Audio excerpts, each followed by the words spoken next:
சிவாய நமஹ.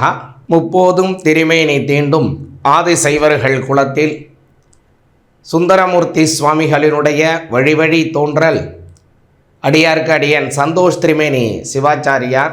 Next gen நேயர்கள் அனைவருக்கும் அன்பான வணக்கம். நாம் இந்த பதிவில் உங்களுடைய ராசிக்கு மார்ச் மாதம் 2025 எந்த மாதிரியான பலன்கள் அப்படிங்கிறத பார்ப்போம்.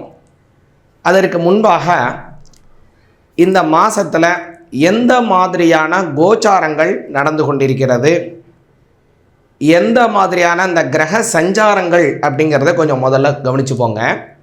முதல்ல நம்மளுடைய ராசி கட்டத்தை பார்த்தீங்க அப்படின்னா, இந்த மாதம் முழுவதுமே குரு பகவான் ரிஷபத்தில் இருக்கார். அதே போல் செவ்வாய் பகவான் பார்த்திங்கன்னா மிதுன ராசியில் தான் சஞ்சாரம் செய்கிறாரு. அதே போல் கேது பகவான் கன்னி ராசியில் சஞ்சாரம் செய்கிறாருங்க. அதே போல் சூரிய பகவான் ஆரம்பத்தில் முதல்ல கும்பத்தில் இருக்கார்.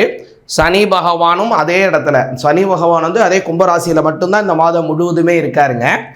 சந்திரன் இருக்கார். சந்திரன் பகவான் பார்த்திங்கன்னா 2.5 நாளுக்கு ஒரு முறை அவர் சஞ்சாரத்தை மாற்றிக்கொண்டே போயிடுவார்.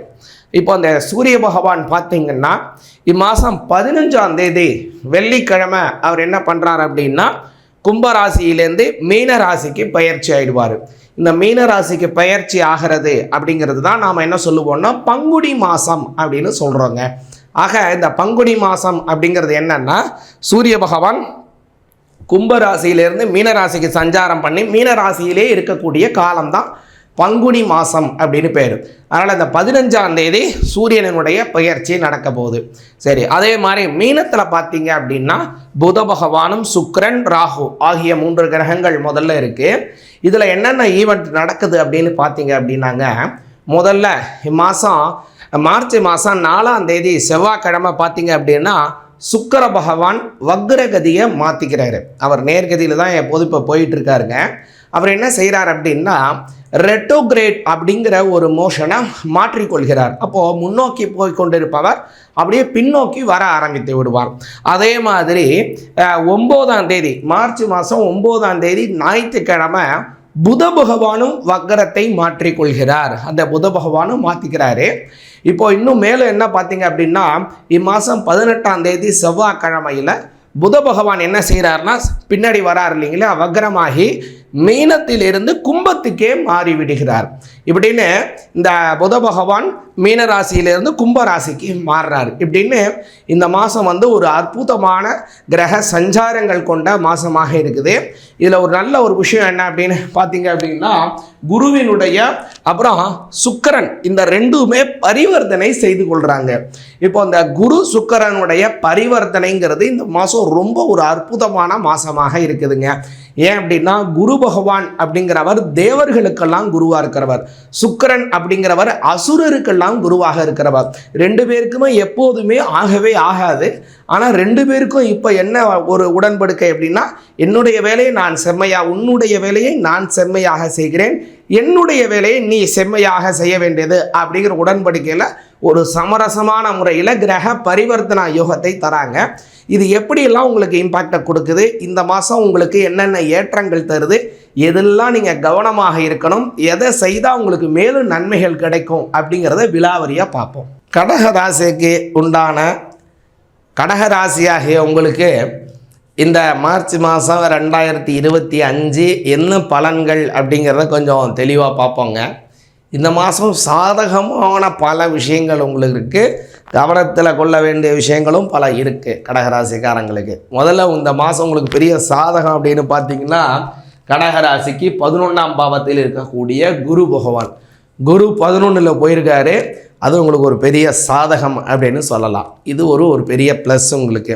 அதனால் இந்த குரு 11ல் போகக்கூடிய குரு பகவான் பார்த்தீங்க அப்படின்னா கடகராசிக்காரங்களுக்கு 6ஆம் பாவத்திற்கு உடையவர். 6ஆம் பாவங்கிறது என்னன்னா கடன், அதே போல் தேவையற்றபடியான வழக்குகள், சண்டைகள், சச்சரவுகள், அதே போல் உடல் ஆரோக்கியமின்மை, இது எல்லாமே 6ஆம் பாவம். இது எல்லாம் உங்களுக்கு தரக்கூடியவர் யார் அப்படின்னா குரு பகவான். ஆனால் அந்த குரு பகவான் இப்போ 11 போய் உட்காந்துருக்காரு. 11ங்கிறது லாபஸ்தானம், சுமூகமான ஒரு உறவுகள், ஜன சந்திகள் அப்படின்னு பல விஷயங்கள் இருக்குது.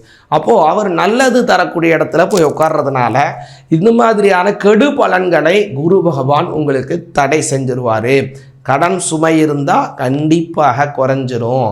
இல்லை யாருக்கும் உங்களுக்கும் ஒரு மனஸ்தாபம் இருக்குது, கொஞ்சம் பிரச்சனையாக இருக்குது, நமக்கும் அவங்களுடைய ஃபேமிலிக்கும் இல்லை நம்மளுக்கும் அவங்களுக்கும் தொழில் ரீதியாக அல்லது நமக்கும் அவங்களுக்கும் வேறு ஏதோ விஷயத்தை பகிர்ந்து கொள்வதிலே பங்காளி பிரச்சனை இந்த மாதிரிலாம் இருந்தாலும் கூட அது எல்லாமே மாறிடுங்க. ஏன்னா இந்த குரு பகவான் இப்போ 11ஆம் பாவத்தில் இருக்கிறது கடகராசிக்காரங்களுக்கு ஒரு பெரிய ப்ளஸ்ஸாக அமையுதுங்க. அடுத்ததாக இந்த மாதம் ஒரு பெரிய நன்மை என்ன அப்படின்னு பார்த்தீங்கன்னா, உங்களோட கடகராசியிலிருந்து 9ஆம் பாவத்தில் இருக்கக்கூடிய புத பகவான், சுக்கிர பகவான், ராகு பகவான் இது எல்லாமே 9ஆம் பாவத்தில் இருக்குது. சரி, இந்த 9ஆம் பாவத்தை பற்றி பார்க்கும்போது என்ன அப்படின்னு பார்த்தீங்க அப்படின்னா, உங்களுடைய தந்தையாரை குறிக்கக்கூடிய ஸ்தானம், அதே போல் இதுக்கு பித்ருஸ்தானம் அப்படின்னு பேர். அதே போல் முன்னோர்களினுடைய சொத்துக்களை குறிக்கக்கூடியது, பாரம்பரியத்தை குறிக்கக்கூடியது.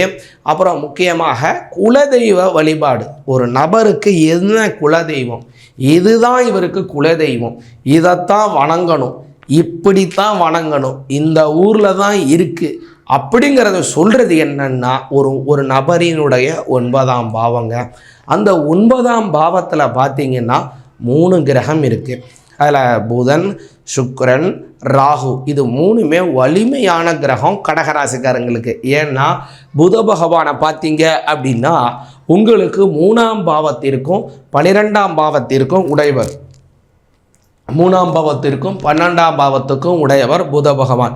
சரி, சுக்கிர பகவானை பார்த்தீங்க அப்படின்னா உங்களோட 4ஆம் பாவத்திற்கும் 11ஆம் பாவத்திற்கும் உடையவர். முக்கியமாக இது எல்லாமே கவனிங்க. லாபஸ்தானம், மாத்ருஸ்தானம், அதே போல் ஜீவனஸ்தானம், அது மட்டும் இல்லாமல் நல்ல சகோதர தைரிய வீரியஸ்தானம் எல்லாமே முக்கியமான இடம். இந்த இடத்திற்கு உடைய முக்கிய கிரகங்கள் எல்லாமே உங்களோட 9ஆம் பாவத்தில் கூட்டு சேர்றதுனால உங்களுக்கு என்ன நன்மை அப்படின்னு பார்த்தீங்கன்னா, குடும்பத்திலே நல்ல குதூகலம் ஏற்படும், முன்னோர்களினுடைய சொத்துக்கள் உங்களுக்கு சீராக வந்து சேரும், அல்லது வேறு ஏதோ ஒரு இக்கட்டான சூழ்நிலைகள் பொருளாதார ரீதியாக உங்களுக்கு வரவுகள் வேண்டியிருக்கு, யாருக்கிட்டேருந்தாவது கொஞ்சம் உதவிகள் தேவைப்படக்கூடிய சமயமாக இருந்ததுன்னா டக்குன்னு உங்களுடைய சொந்தக்காரங்களுக்கு ஹெல்ப் பண்ணுறது, அல்லது உங்களுடைய வீட்டு பெரியவங்க உங்களுக்கு ஏதோ விஷயத்தில் ஹெல்ப் பண்ணுறது, இக்கட்டான சூழ்நிலை அவங்களுடைய பங்களிப்பை உங்களுடைய கஷ்டத்தை அவங்க பகிர்ந்து கொள்ளக்கூடிய அளவுக்கு ஒரு பெரிய சந்தோஷமான விஷயங்கள் நடக்க போகுதுங்க. அதே மாதிரி இந்த மாதத்தில் நீங்கள் கவனத்தில் கொள்ள வேண்டிய விஷயங்களும் கொஞ்சம் நிறையா இருக்குங்க கடகராசிக்காரங்க. முதல் விஷயம் என்ன அப்படின்னு பார்த்தீங்கன்னா, அஷ்டமச்சனி. இந்த அஷ்டமச்சனி அப்படிங்கிறது உங்களுக்கு கடந்த ஒரு 4 வருஷமாகவே கடகராசிக்காரங்களுக்கு கொஞ்சம் சுணக்கமான சூழ்நிலை தான். ஏன்னா சனி பகவான் முதல்ல உங்களுக்கு கண்ட சனியை கொடுத்தாரு. அந்த கண்டக சனியாக இருக்கும்போதே கடகராசிக்காரங்களுக்கு ஒரு பிடி பிடிச்சிட்டாரு. அடுத்தது இப்போ அஷ்டமத்தில் உட்காந்துருக்காரு இல்லையா, மகா பிடி பிடிக்கிறாரு கடகராசிக்காரங்களுக்கு. அதனால் கொஞ்சம் தேவையற்ற செலவுகள், குடும்பத்திலே பண விரயங்கள், அதே மட்டும் இல்லை கொஞ்சம் சுகமாக செலவு செய்வோன்னு நினச்சாலும் கூட முடியாதபடி விரய செலவுகள் கொஞ்சம் அதிகமாக இருக்குது. கொஞ்சம் வைத்திய செலவுகளும் அதிகமாக போயிட்டுருக்குங்க கடகராசிக்காரங்களுக்கு. அதனால் சனி பகவானை வழிபாடு செய்யணும். இதில் சூரியன் அஷ்டமஸ்தானத்தில் இருக்கிறது ஓரளவுக்கு உங்களுக்கு பரவாயில்ல. 15ஆம் தேதிக்கு மேலே சூரியனும் பெயர்ச்சியாகி உங்களோட 9ஆம் பாவத்துக்கு போயிடுவார். அப்போ 2-9 சூரியன் சம்மந்தப்படுறதுனால ஒரு சம்பளம் ஒரு வேலை செய்யக்கூடியவங்களாக இருந்தாலும் சரி, அல்லது லாப நோக்குக்காக செய்யக்கூடிய வியாபாரியாக இருந்தாலும் சரி, நல்ல அபிவிருத்திகள் ஏற்படும். சரி, இப்போ அஷ்டம சனிக்கு என்ன செய்யலான்னு கேட்டிங்கன்னா, சனிக்கிழமை தோறும் சனி பகவானை வழிபாடு பண்ணுங்க. அதே மாதிரி அவருக்கு பிடிச்சது எள்ளு தீபம். அதே மாதிரி அவருக்கு ரொம்ப பிடிச்சமான ஒரு இலை அப்படின்னா வன்னி மரத்து இலை. அந்த வன்னி மரத்துக்கு சமி பத்திரம் அப்படின்னு பேர். அந்த சமீ பத்திரத்தை கொண்டு வன்னி மரத்து இலையை கொண்டு அவருக்கு அர்ச்சனை செய்து வழிபாடு செய்து வந்தீங்கன்னா ரொம்ப அமோக வளர்ச்சிகள் கிடைக்கும். அதுவும் இந்த மார்ச் மாதம் 2025 5 சனிக்கிழமை வருதுங்க. 1ஆம் தேதி, 8ஆம் தேதி, 15ஆம் தேதி, 22ஆம் தேதி, 29ஆம் தேதி அப்படின்னு 5 சனிக்கிழமை வருது. 5 சனிக்கிழமை தோறும் சனி பகவானுக்கு எள்ளி தீபம் ஏற்றுங்க. சமீ பத்திரம் அப்படின்னு சொல்லக்கூடிய வன்னி மரத்தை இலையினால் அர்ச்சனை பண்ணுங்க. வாழ்க்கையில் நல்ல முன்னேற்றம், குடும்பத்திலே நல்ல குதூகலம், மனதிற்கு சந்தோஷம், திருப்தியான வாழ்க்கை உங்களுக்கு அமையட்டும். சிவாய நமக. இப்போது நெக்ஸ்ட் ஜென் நேர்களுக்காக இப்போது உங்களுடைய ராசி பலனை இப்போ தெளிவாக பார்த்தோங்க. இப்போ நம்ம பார்த்த இந்த ராசி பலன் அப்படிங்கிறது உங்களுக்கு பூர்ணமாக கொடுக்க வேண்டிய ஒரு அமைப்பு உள்ளது. இருந்தாலும் உங்களுடைய ஜாதக ரீதியாக இது உங்களுக்கு சரியாக கிடைக்கல, இது கூட குறைச்சி இருக்குது அப்படின்னா ஏதோ ஒரு கிரகம் உங்களுடைய ஜாதகத்தில் கொஞ்சம் எதிர்வினை ஆற்றி கொண்டு இருக்கு அப்படிங்கிறத புரிஞ்சு கொள்ளுங்க. சரி, அது உங்களுடைய ஜாதகம் சார்ந்த விஷயத்தை அறிந்து கொள்ளணும், உங்களோட தனித்துவமான வளர்ச்சி சார்ந்த விஷயங்களை பேசணும் அப்படின்னா அடியனுடைய அந்த கீழ்காணும் நம்பருக்கு வாட்ஸ்அப் மூலம் தொடர்பு கொள்ளுங்க. சிவாய நமக.